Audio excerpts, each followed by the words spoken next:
वेळेनुसार गोष्टी बदलतात अशी स्वतःची समजूत काढली तरी फक्त वेळेनुसार पुढे जायचं नसतं. आपल्या भावनांचं परीक्षण करत स्वतःला सावरायचं असतं. जीवनाची विस्कटलेली घडी पुन्हा बसवण्यासाठी काही गोष्टी कराव्या लागतात.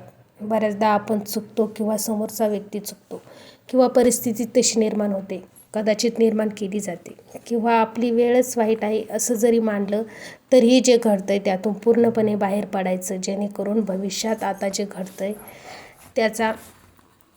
त्याचा परिणाम होणार नाही. व्यक्तीबद्दल द्वेष मनात राहणार नाही. स्वतःला सावरताना काही प्रश्न स्वतःला विचारावे लागतात.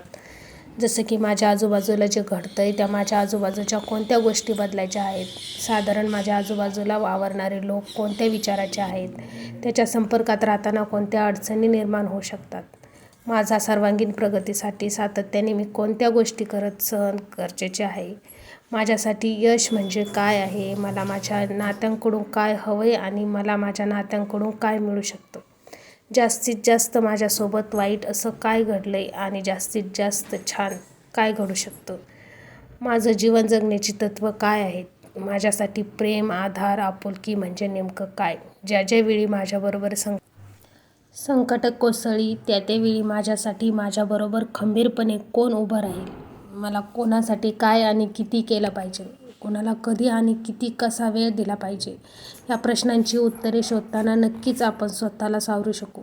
मनातील भाव आपल्याबद्दल जातील आणि आपण एखाद्या घटनेबद्दल न्यूट्रल होऊ शकू. आयुष्य नेमकं कसं आहे ते आपल्याला कधी कुठे कसं घेऊन जाईल सांगता येत नाही. जिथे जाऊ तिथे न अडकता इथून योग्यरित्या बाहेर पडता येणं, स्वतःला सावरता येणं, आपल्या मनातील नकारात्मक भाव कमी करून स्वतःविषयी, इतरांविषयी हे मात्र आपल्या हातात आहे.